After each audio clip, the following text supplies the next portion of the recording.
Hello, everyone. Welcome to Quincy Chronicles. I'm your host, Simon Oma, and I'm here with Tiftifbee. Hello. We are back to talk about um season 3, episode 11 of Thousand Year Blood War, Shadow's Gone. This one centered around Nanao quite a bit, though we had a past flashback at the start that turned out to be about like her family. Mm-hmm. Also got a bit of Shinsui in it too. Yeah, we got to see like their relationship and how they like met and interacted and all that. And apparently, she's like his niece. Looks like it.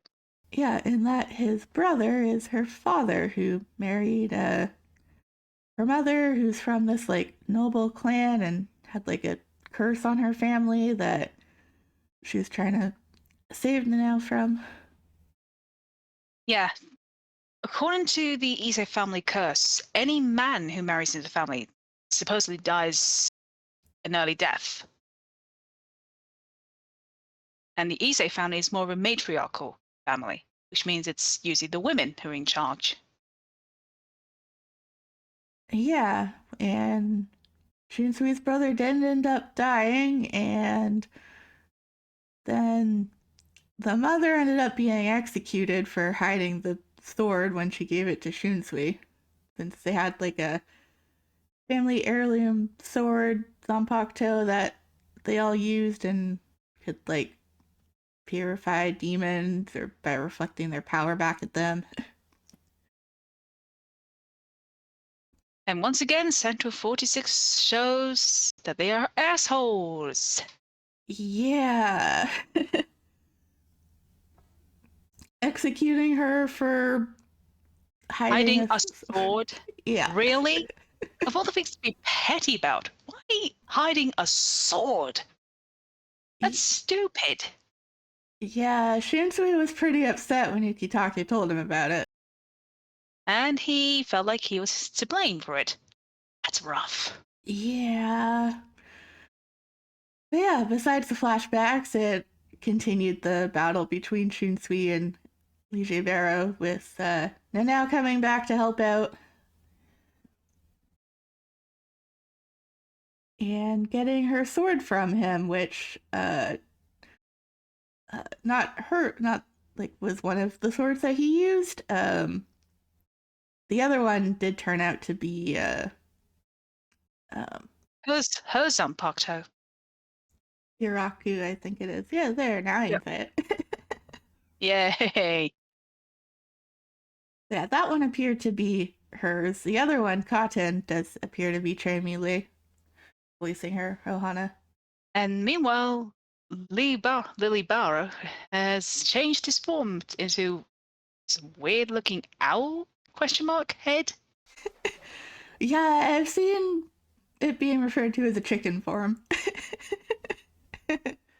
I'll see that now. But regardless, can we please let the Quincy's have non creepy looking forms? Just asking for a friend. Yes, you're not some kind of messenger of God. You need to stop being crazy and trying to kill everybody. He's basically just stating like, I am the messenger of God. My response to him is, no, you're a drama queen. He doesn't think Nanao's sword can hurt him because it doesn't have a blade and just reflects his power back at him. But yeah, I mean, I do kind of get some of his eye issues since, like eye dryness from like bright lights is kind of a thing and it's not fun to deal with. Yeah. So I feel his like eye pains, but since like he doesn't normally use his eyes a lot, which again, like eye strain, dryness, like that's a thing and it's not fun. But yeah, he shouldn't be trying to kill them. Mm. Further into the flashbacks, we see Nanao attending the academy and also listening in on her mother's conversation with Shinsui. Right. And then years later, when she's finding which squad she's in, we overhear Lieutenant finding Sosuke Aizen attractive. Oh, you poor sweet stomach child. If only you knew what Aizen was really up to. And also, yes, Shinji had long hair. What about it? We also see Shunsui addressing his new recruits, saying that, oh, the women are all safe, but jury's not I out don't on the trust men any of you yet. guys. I swear that's something that you probably hear Kokichi saying. I trust the girls, don't trust the guys yet. Just kidding. I know, right? Interesting to note that apparently he was wearing a different colored kimono when he was talking to the group as well. Yeah, she did. Or it looked like he was wearing Isuzu's kimono, and then he was wearing a purple one. Oh, okay. I couldn't really tell much difference between them, to be honest. Yeah, I think it's just the color scheming of the anime. That's fair. And then we have Nanao fighting Barrow in the present day.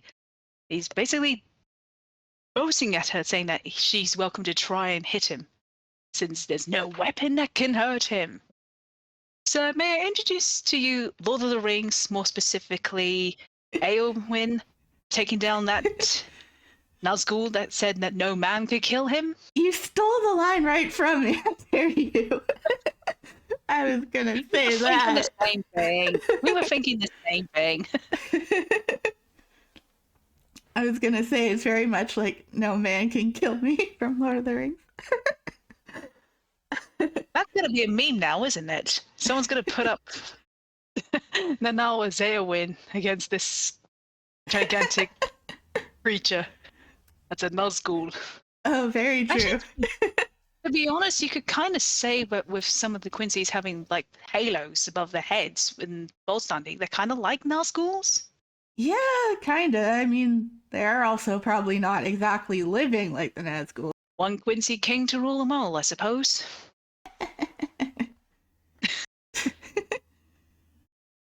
I don't really mention this on the channel or anything, but I'm a very big Lord of the Rings fan, so how dare you steal it from me? Anyways, Nanao manages to somehow hit him. Did she? I mean, I saw the bright light and all that, but I wasn't sure if she actually got him with it or not.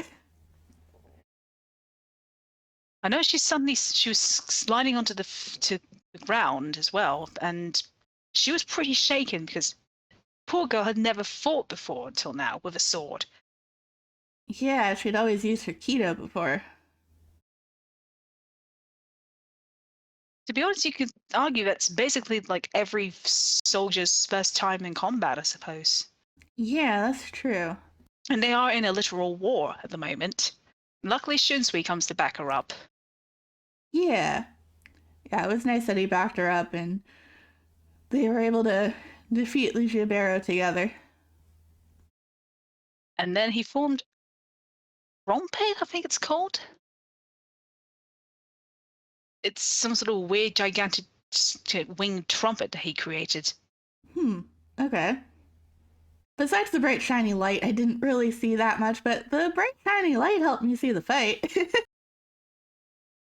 Yeah, they needed to take a rest for a bit after the fight and before like rejoining the others because Shunsui and Nanao were both pretty exhausted afterwards. Let's face it, Shunsui had literal holes in his body as well. Oh yeah, the whole gunshot thing. Yeah, I am amazed that man is still standing after getting a hit like that. But Um, maybe like his predecessor, he's just stubborn. he wasn't You know, standing by the end of the episode. I'm pretty sure he true. had to pass out. Yeah. But I'm guessing when it comes to protecting his niece, that comes first, against before his own safety. Yep, no kidding. And also, Nanao is definitely not helping the whole female Uryu vibe because when she was a kid, her hair looked a little like young Uryu's, just slightly different bangs.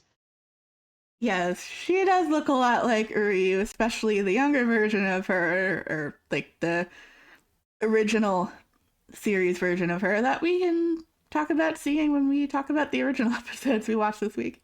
Yes, we managed to actually watch some original episodes this week, after several weeks. Yeah, but first there's the poem to mention.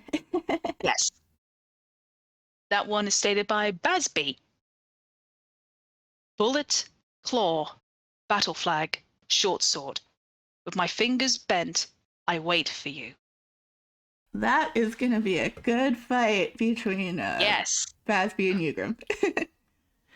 It's been a long time coming. And then hopefully we get more Uryu. Since we didn't see him in the original episodes this week either, so we didn't have any with him. Yeah, mostly focus on Ichigo and Renji. Yeah, we went through the Ichigo Renji fight. Renji beating up Ichigo, and then Ichigo beating up him, and Renji asking. They do a lot of beating each other up on Bleach. They sure do. Renji begging Ichigo to save Rukia, and the flashbacks of Renji and Rukia in the academy. We also saw their childhood growing up in the Rukon district. Yep. More specifically, I think it was like the lowest numbered. Yeah, it's Rukon. One of the worst districts. It's not as bad as where Kenpachi grew up, though, but it is a bad one. True. We had Yuri Lovenfall doing younger Renji. That was Yuri? Yep. Wow, I didn't even realize that was him. Yeah, when I looked him up, I'm like, yep, that was him. Okay. And I've been playing a lot of Persona. I've been playing Persona 4, so I did sort of recognize him. He's in that, so. One of the characters he voices in Persona 4 looks very like Keigo. Yes, that one. Probably has more luck than Keigo, though, but who's counting? Yeah. So yeah, Yuri Lovenfall, it was younger Renji. There's quite a bit of Vic Mignon, and they're doing like one of their street rat friends. He's also doing like some of like the other villagers. I also noticed Grant George doing the Soul Reaper, who was in town and helped out Rukia when she was hungry and noticed her Soul Reaper Reishi spiritual pressure. Yeah. Oh yeah, I picked out a few voices in there. So I didn't pick out Yuri Lovenfall myself, I'll admit that. Fair enough. I did confirm it though by looking him up. And yeah, Rukia becoming a Kuchiki, Renji feeling bad about it, about letting her go. Yeah, no chemistry there at all. They're not going to grow up and get married. No, he didn't have a crush on her at all growing up. That's what you mean. We had Nataro, Gongju, and Ichigo. So Nataro was healing up Ichigo from all his injuries, and they got back up to the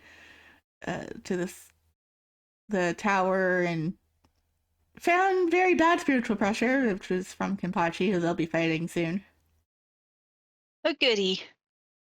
And yeah, we had Nanao with Shunsui. They were going to fight Chad, who was a one-man army and intimidating everybody to tell him where to go.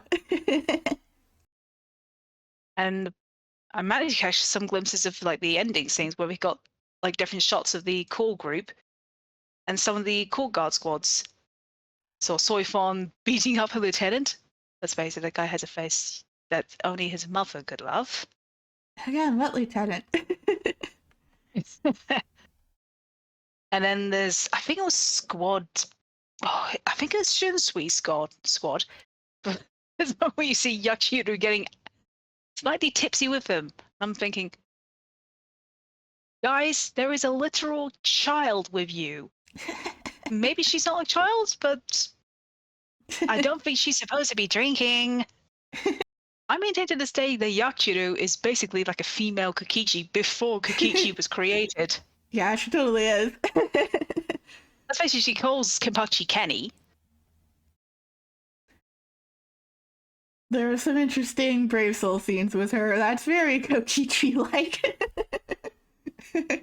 Let's face it, she manages to break into Byakuya's house several times. In Brave Souls, there's a Valentine's Day story where she goes on a mad rampage for candy because they don't want her ruining all the chocolate they're making, and they like took it away from her. And then Momo comes out with cookies, and that settles her down from her mad rampage. And then she takes a cookie because they're shaped like Aizen's glasses. She takes the cookie and she goes like, one of Aizen's lines, something like, no one will be on the top but me, like that line. I can't remember it exactly, but like I will be on the top. And Momo passes out. And they're like, oh yeah, Yachiru, like too soon, Yachiru. Like she just was trolling Momo. It was funny. Something Kokichi would totally do. Yes. Yes, I agree. But yeah, now that we saw in the early episodes, does look a lot like Uryu, like currently. So Yeah, especially with her hair styled the way it does in the original parts of the anime. If I'm just looking at them like next to each other, I get them mixed up, like without like the voices or anything, because they just look too similar. To be honest, how Nanao is towards Shinsuke is very much how like Uryu is with with Ichigo, and the other's like, I don't get paid enough for this. That is true. But yeah, it was nice to see her again, like her introduction after seeing like all that backstory for her. Like, oh, okay, so like now we understand more why Shunsui is the way he is towards her, even in these early scenes. It's even weirder when he calls her lovely, lovely Nanao. Yeah, don't call your niece that. Come on. Please don't do that, sir. Don't be like that creepy Uncle Shunsui, okay? Oh, speaking of creepies, we did see the creepy in those episodes this week. I'm sorry to bring it up. At least it was only for like a few seconds. Yeah, it was like during the captain's meeting, like, because, all the craziness going on. They had a captain's meeting, and then, of course, there was the whole, like, Aizen dying. And, of course, all it was missing was a body is being discovered. They had more than 3 people finding the body. Yes, and Izuru, who is voiced by Shuichi's actor, was one of them. And irony is, the victim is Kaito's voice actor. Yes, he is, as well as Kazuichi. Indeed. And he was like hanging up from something, which was very Persona 4 murder-esque, which I've been playing. Yeah. I think he was stabbed by his own sword. And of course, knowing why he was stabbed like that, it's kind of messed up. I feel sorry for Momo. Yeah, poor Momo. Momo basically goes through it in this season. She first thinks one of her former classmates is probably going to be executed for acting against his orders, and sees her captain, who she basically really only saw the night before, suddenly dead, hanging from the wall. And then she completely flips and tries to attack Gin. To be fair, she had her suspicions about him because of Toshiro not helping. He also tries to fight Izuru, who's one of her best friends, because she was trying to fight Gin and he was defending him. Which is his job as lieutenant. Yep. Shuichi's actor's character defending the Bleach version of Kokichi. True. Because Gin is totally a Bleach version of Kokichi. Knowing what we do about him now. And then, Momo and Izuru getting arrested, as well as Renji being arrested by Byakuya, who was not happy about things. So yeah, though Izuru was at least trying to heal Renji, like, they were trying to help Renji. Izuru probably could have healed him, since we see later on he used to be a member of Squad 4 and knows healing techniques, but they're just leaving Renji there But in the Byakuya saying, barracks. yeah. Also saying Byakuya saying that Renji makes him sick, it reminds me of what Ryukin says to Uryu. Yeah, I've seen comparisons between Byakuya and Ryukin, which is fair. Like, I like both of them, so. I get it. Byakuya is another one of my favorite characters. Yeah. He's kind of one of my favorites too out of all the captains. Mayuri being my least favorite of the captains, of course. Yes, Byakuya is very cool. I still find it hilarious that his voice actor voices Hanneman from Fire Emblem Three Houses. They're so completely different. He does. He also voices Igor in Persona 4, and it's like more that Hanneman sounding voice. Oh, okay. He does some other characters in Bleach as well that we see later on, like in the Zanpakuto arc, he does Shuhei's Zanpakuto, Oh. as well as like minor characters here and there. I notice Dan Warren now and then, so now that I know he can go that deep, I can pick him out better. Because oh man, like that was a pretty big shock to me. Like I didn't. It took me quite a while to realize that uh, Hanneman's actor was actually Byakuya. That it was the same actor since their voices are so different. Um, Yeah. When I first heard Byakuya, I was like, this voice sounds familiar. I'm sure I've heard it somewhere. And yeah, then I remembered, oh shit, that sounds like Hanneman. I think it took me It like ain't. halfway through the when we watched the series the first time, like around to the Zanpakuto arc, because I was looking him up for the Shuhei Zanpakuto. I'm like, and then I found it was Byakuya. I'm like, in Hanneman, like what? Like, oh wow, okay. Like, oh man, that was a shock. Usually I can pick out voices, but nope. Not gonna lie, if things have been different, Ryukin would probably make a pretty cool captain of captain of one of the squads. He's got that no nonsense. Probably wouldn't be in squad 4 because Retsu's got that intimidating look down. Yeah, we do need to see more Ryukin in action. Like, come on. Hopefully part 4 will give us that, so we'll see. I mean, he's supposed to be like super powerful, and he can take out an Iran car in one shot.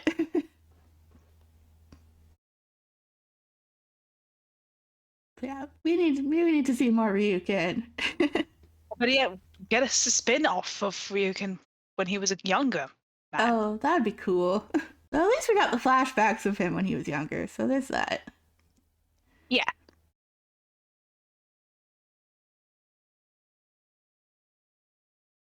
So yeah, we only went through like a few of the original episodes. We went through like 5 of them to like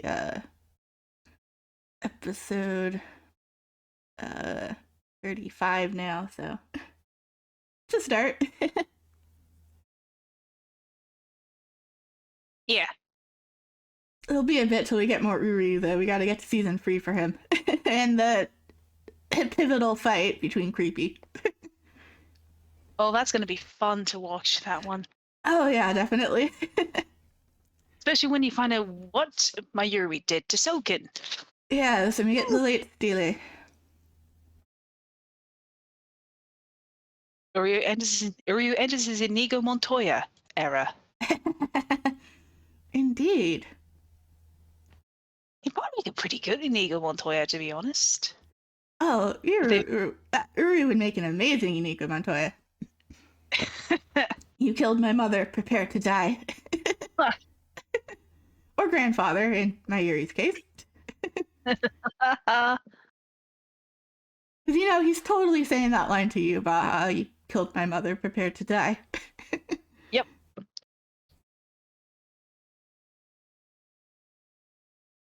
let's see, is there anything else we should discuss today? I can't think of anything. Me neither. We covered the new episode and the original episode, so yeah, I think we're good.